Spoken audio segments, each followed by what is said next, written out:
ಈ ಬಹುಮಾನದ ಪ್ರಾಯೋಜಕರು, ಪ್ರೋತ್ಸಾಹಕರು ನಮ್ಮ ನಾಗರಾಜ್ ಸರ್ BBMP ಮಾಜಿ ಸದಸ್ಯರು ಹಾಗೂ RD ಪಾಟೀಲ್ ಅವರು ಮಾಡಿದ್ದಾರೆ. ಅವರಲ್ಲಿ ವಿನಂತಿ, ಸ್ವಾಮೀಜಿ ಅವರು ಒಳಗೊಂಡಂತೆ ಎಲ್ಲರೂ ಅವರಿಗೆ ಕೊಡುವ ಮುಖೇನ ಒಂದು ಪ್ರೋತ್ಸಾಹಿಸಬೇಕಲ್ಲಿ ತಮ್ಮಂತೆ ವಿನಂತಿ ಮಾಡ್ಕೊತಾರೆ.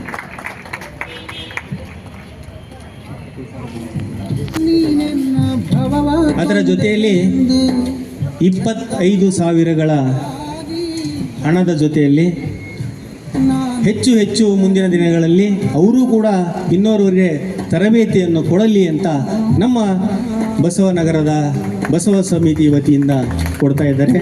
ಅದಕ್ಕೂ ಕೂಡ ಒಂದು ಜೋರಾದ ಚಪ್ಪಾಳೆಗಳು ಬರಲಿ.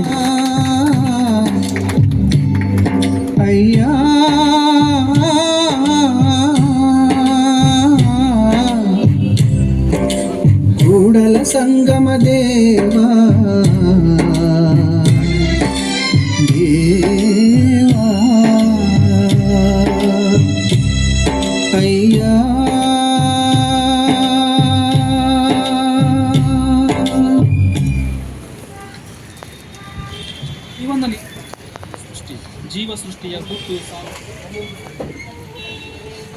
ನಮಗೆ ಪ್ರೋತ್ಸಾಹ ಮಾಡಿದಂತಹ ಹಾಗೂ ಅವ್ರಿಗೂ ಕೂಡ ಪ್ರೋತ್ಸಾಹ ನೀಡ್ತಿರುವಂಥ ಎಲ್ಲ ಶರಣ ಬಂಧುಗಳಿಗೆ ಮತ್ತೊಮ್ಮೆ ಶರಣಾರ್ಥಿಗಳು ಹಾಗೂ ಧನ್ಯವಾದಗಳು.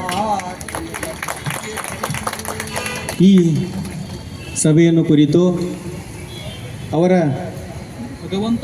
ಒಂದೆರಡು ಮಾತುಗಳಾಡ್ಬೇಕಂತ ಸಚ್ಚಿದಾನಂದ್ ಪ್ರಭು ಚಟ್ನಳ್ಳಿ ಅವರಲ್ಲಿ ವಿನಂತಿ.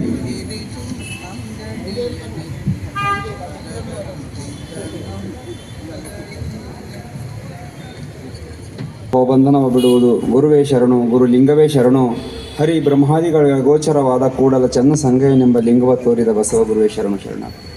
ಗುರು ಲಿಂಗ ಜಂಗಮರನ್ನ ಹೃತ್ಕಂಬದಲ್ಲಿ ಸ್ಮರಿಸಿಕೊಂಡು ವೇದಿಕೆಯ ಮೇಲೆ ಆಸೀನರಾಗಿರ್ತಕ್ಕಂಥ ಪೂಜ್ಯರಲ್ಲಿಯೂ ಗಣ್ಯರಲ್ಲಿಯೂ ಸಭೆಯಲ್ಲಿ ಸಮಾವೇಶವಾಗಿರ್ತಕ್ಕಂಥ ಎಲ್ಲ ಶರಣ ಬಂಧುಗಳಿಗೂ ಮುದ್ದು ಮಕ್ಕಳಿಗೂ ಅನಂತ ಶರಣಾರ್ಥಿಗಳು ಹಾಗೂ 892ನೆಯ ಬಸವ ಜಯಂತಿ ಹಾರ್ದಿಕವಾದ ಶುಭಾಶಯಗಳು.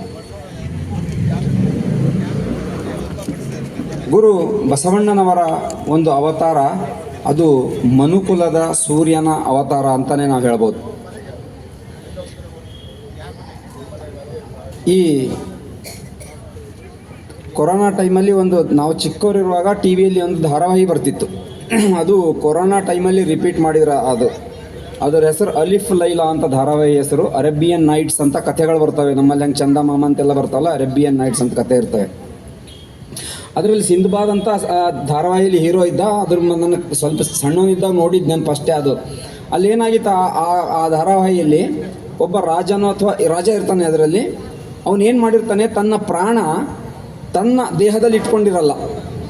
ಅವನು ಎಲ್ಲೋ ಒಂದು ಸಮುದ್ರದ ಒಳಗಡೆ ಒಂದು ವಜ್ರ ಪಂಜರ ಒಂದು ಸಮುದ್ರದ ಒಳಗಡೆ ಒಂದು ದ್ವೀಪ ಇರುತ್ತೆ. ಆ ದ್ವೀಪದ ಒಳಗಡೆ ಒಂದು ಗವಿ ಒಳಗಡೆ ಒಂದು ವಜ್ರ ಪಂಜರ.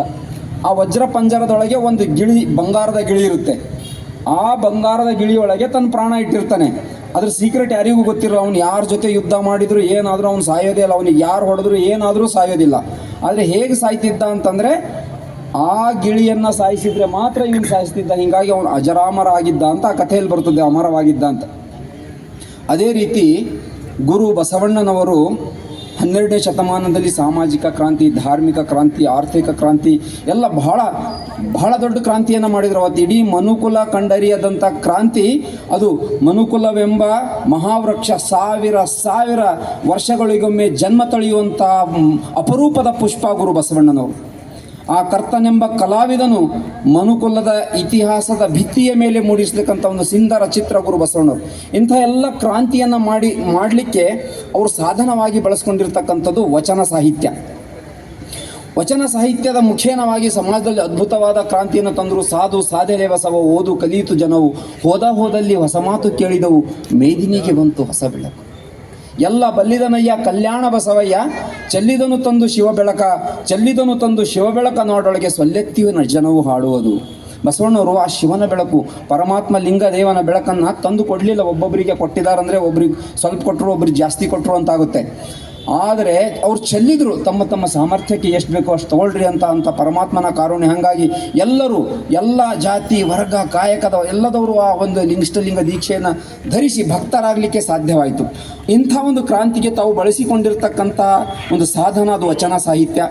ಕಲ್ಯಾಣ ಬಹಳ ಪೂಜ್ಯರು ದೊಡ್ಡವರೆಲ್ಲ ಮಾತಾಡಿದ್ದಾರೆ, ನಾನು ಸಂಕ್ಷಿಪ್ತವಾಗಿ ಹೇಳ್ತೇನೆ.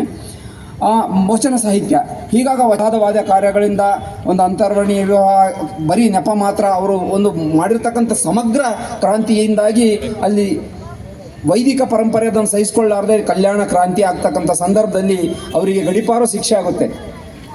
ಗಡೀಪಾರು ಶಿಕ್ಷೆ ಆದಾಗ ಅವರು ಏನು ಹೇಳ್ತಾರೆ ಅಲ್ಲಿರ್ತಕ್ಕಂಥ ಶರಣರಿಗೆ ಅಂತಂದರೆ, ವಚನ ಸಾಹಿತ್ಯದಲ್ಲಿ ನನ್ನ ಪ್ರಾಣವಿದೆ. ಸರಿಯಾಗಿ ಅರ್ಥ ಮಾಡ್ಕೊಳ್ಳಿ ಎಲ್ಲರೂ. ವಚನ ಸಾಹಿತ್ಯದಲ್ಲಿ ನನ್ನ ಪ್ರಾಣವಿದೆ, ವಚನ ಸಾಹಿತ್ಯದ ರಕ್ಷಣೆಯೇ ನನ್ನ ಪ್ರಾಣ ರಕ್ಷಣೆ ಅಂತ ಹೇಳ್ಬಿಟ್ಟು ಶರಣರಿಗೆ ಆಜ್ಞೆ ಮಾಡಿ ಹೋಗ್ತಾರೆ. ಅದರಂತೆ ಮಡಿವಾಳ ಮಾಚಿದೇವರು, ಚನ್ನಬಸವಣ್ಣವರು, ಅಕ್ಕನಾಗಲಾಂಬಿಕೆ, ಅಸಂಖ್ಯಾತ ಶರಣರು ತಮ್ಮ ಪ್ರಾಣವನ್ನು ಬಲಿದಾನ ಮಾಡಿ ವಚನ ಸಾಹಿತ್ಯವನ್ನು ರಕ್ಷಣೆ ಮಾಡ್ತಾರೆ.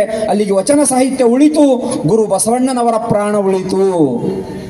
ಆದಿ ಅನಾದಿ ಎನ್ನದೆ ಬಸವಣ್ಣ ಗಣಮೇಳಾಪವಾಗಿ ಬಂದು ಅನಂತ ಯುಗಗಳಲ್ಲಿಯೂ ಸಕಲ ಲೋಕದಳು ಚರಿಸುತ್ತಿಪ್ಪ ಸುಳುಹನರಿಯದೆ ಸಕಲ ನಿಖಲರೆಲ್ಲರೂ ಭ್ರಮೆಗೊಂಡು ಬೀಳುತ್ತೇಳುತ್ತಲಿದ್ದರು. ಅವರೆಲ್ಲರ ಮುಂದೆ ಆ ಗಣಗಳನ್ನು ನಾನು ಅರಿದು ಬದುಕಿದೆ ನಯ್ಯ ಚನ್ನಮಲ್ಲಿಕಾರ್ಜುನ ದೇವರ ದೇವ. ಅಕ್ಕಮಹಾದೇವಿ ತಾಯಿ ಹೇಳ್ತಾರೆ, ಏನು ಹೇಳ್ತಾರೆ? ಆದಿ ಅನಾದಿ ಅನ್ನದೇ ಬಸವಣ್ಣ ಗಣಮೇಳಾಪವಾಗಿ ಬಂದು ಆದಿ ಅನಾದಿ ಅವತ್ತಿದ್ರು ಇವತ್ತಿಲ್ಲ ಅಂತಲ್ಲ, ಆದಿ ಅನಾದಿ ಎಂದೆಂದಿಗೂ ಕೂಡ ಗುರು ಬಸವಣ್ಣನವರು ಗಣಮೇಳಾಪವಾಗಿ ಬರ್ತಾರೆ, ಜೀವಂತವಾಗಿರ್ತಾರೆ ಅಂತ ಅವ್ರ ಅಕ್ಕಮಹಾದೇವಿ ತಾಯಿ ಹೇಳ್ತಾರೆ. ಈಗ ಇಲ್ಲೆಲ್ಲ ಶರಣರು ನಡೆದಿರಿ, ಇಲ್ಲಿ ಕಾರ್ಯಕ್ರಮ ನಡೀತಾ ಇದೆ. ಈ ವೇದಿಕೆ ಮೇಲೆ ಇವತ್ತು ಬೆಳಿಗ್ಗೆ 10 ಗಂಟೆಯಿಂದ 4 ಗಂಟೆವರೆಗೆ ಸತತವಾಗಿ ಗುರು ಬಸವಣ್ಣನವರ ವಚನದ ಒಂದು ಉಚ್ಚಾರಣೆ ಇಲ್ಲಾಗಿದೆ ಅಂದರೆ ಅಲ್ಲಿ ಗುರು ಬಸವಣ್ಣನವರ ತೇಜ ಇದೆ. ಆದಿ ಅನಾದಿ ಅನ್ನದೇ ಬಸವಣ್ಣವರು ಇಲ್ಲಿ ನೆಲೆಸಿದ್ದಾರೆ. ಯಾಕೆ ನೆಲೆಸಿದ್ದಾರೆ? ವಚನಗಳ ರೂಪದಲ್ಲಿ. ವಚನಗಳು ಶರಣರ ಕಾರಣ ಶರೀರಗಳು. ಎಲ್ಲರಿಗೂ ನಮಗೂ ನಿಮಗೂ ಎಲ್ಲರಿಗೂ ಏನಿರುತ್ತೆ? 3 ಶರೀರ ಇರ್ತವೆ. ಒಂದು ಸ್ಥೂಲ ಶರೀರ, ಸೂಕ್ಷ್ಮ ಶರೀರ, ಕಾರಣ ಶರೀರ ಅಂತಿರುತ್ತೆ. ಆದರೆ ಮಹಾತ್ಮರಿಗೆ, ಪ್ರವಾದಿಗಳಿಗೆ ಇನ್ನೊಂದು ಶರೀರ ಇರುತ್ತೆ, ಅದು ವಾಗ್ಮಯ ಶರೀರ.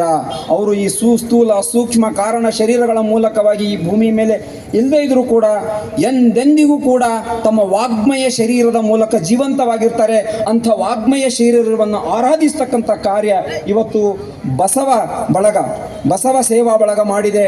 ಅಂಥ ಬಸವ ಸೇವಾ ಬಳಗದ ಸಕಲ ಸದಸ್ಯರಿಗೂ, ಅಧ್ಯಕ್ಷರಿಗೂ, ಪದಾಧಿಕಾರಿಗೂ ನನ್ನ ಅನಂತ ಶರಣಾರ್ಥಿಗಳನ್ನು ಸಲ್ಲಿಸ್ತಾ ಇದ್ದೇನೆ. ಅದು ಈ ವಚನ ಸಾಹಿತ್ಯದ ಪ್ರಚಾರ, ಅದು ಪುಸ್ತಕದಲ್ಲಿರ್ತಕ್ಕಂಥ ವಚನ ಸಾಹಿತ್ಯ ಮಸ್ತಕದ ಮೇಲಿರಬೇಕು. ಆ ಕಾರಣಕ್ಕಾಗಿ ನಾನು ಆಫೀಸ್ ಡ್ಯೂಟಿ ಕೆಲಸದಲ್ಲೆಲ್ಲ ಭಾಳ ಬಿಜಿ ಇರ್ತೀನಿ. ಈ ಕಾರ್ಯಕ್ರಮಕ್ಕಂತೆ ನಾನು ವಿಶೇಷವಾಗಿ ಕಂಠಪಾಠ ಏನು ಮಾಡ್ಕೊಳ್ಳಿಲ್ಲ. ನಾನು ಬಾಲ್ಯದಿಂದಲೂ ಕೂಡ ನಮ್ಮ ತಂದೆಯವರು, ನಾನು ಚಿಕ್ಕ ಹುಡುಗ ಇರುವಾಗ ನನಗೆ ಯಾವತ್ತೂ ಕೂಡ ಈ ಗೊಂಬೆಗಳು ಅಥವಾ ಆಟದ ಸಾಮಾನು ತಂದು ಕೊಟ್ಟಿರೋದು ನೆನಪೇ ಇಲ್ಲ.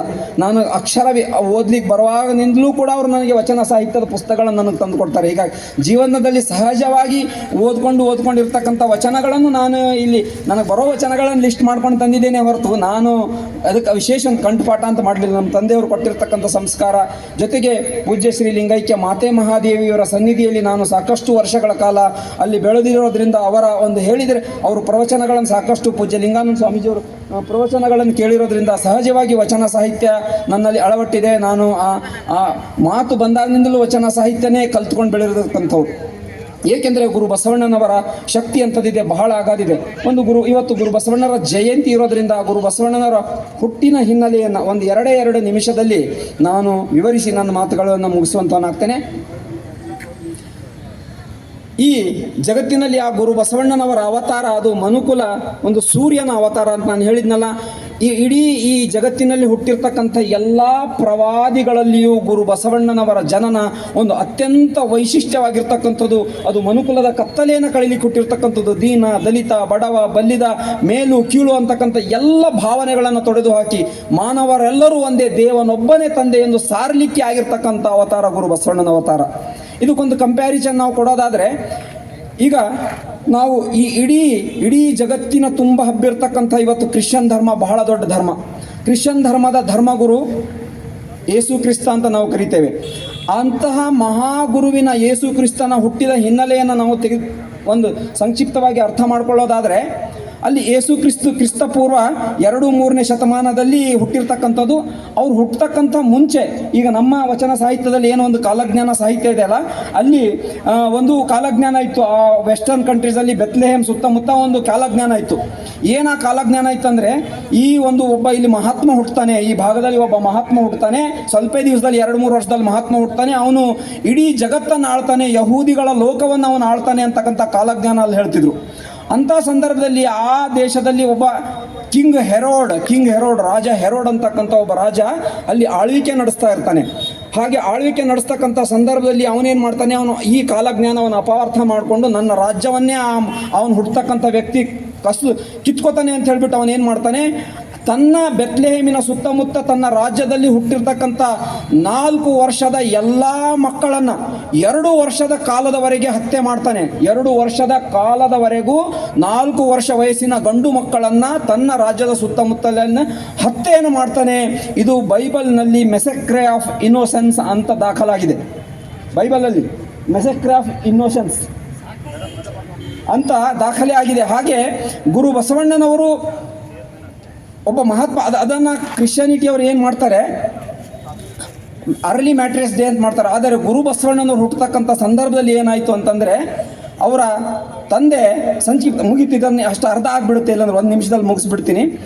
ಬಸವಣ್ಣನವರ ತಂದೆ ಮಾದರಸರು ಊರಿನ ಪ್ರಮುಖರಾಗಿರ್ತಾರೆ. ಅಷ್ಟೊತ್ತಿಗೆ ಅಲ್ಲಿ ಒಬ್ಬ ದಲಿತ ಹುಡುಗ ಊರಿನೊಳಗೆ ಬಂದು ಮಂತ್ರ ವೇದ ಇದನ್ನೆಲ್ಲ ಹೋಮ ಮಾಡ್ತಕ್ಕಂಥದ್ದು ನೋಡಿದ್ರಿಂದ ಅವನಿಗೆ ಒಂದು ದೊಡ್ಡ ಶಿಕ್ಷೆ ಆಗಬೇಕು ಅಂತ ಹೇಳಿಬಿಟ್ಟು ಅಲ್ಲಿ ಒಂದು ನಿರ್ಣಯ ಕೊಡ್ತಕ್ಕಂಥ ಸಂದರ್ಭ ಮಾದರಸರು ಬರಿಬೇಕಾಗಿತ್ತು. ಅದನ್ನು ಆಯ್ತಾಯ್ತು ಮುಗೀತು ಬರಿಬೇಕು ಅಂತಕ್ಕಂಥ ಸಂದರ್ಭದಲ್ಲಿ ಏನಾಗ್ತದೆ, ಗುರು ಬಸವಣ್ಣವರು ಅವನಿಗೆ ಶಿಕ್ಷೆ ವಿಧಿಸಬೇಕು.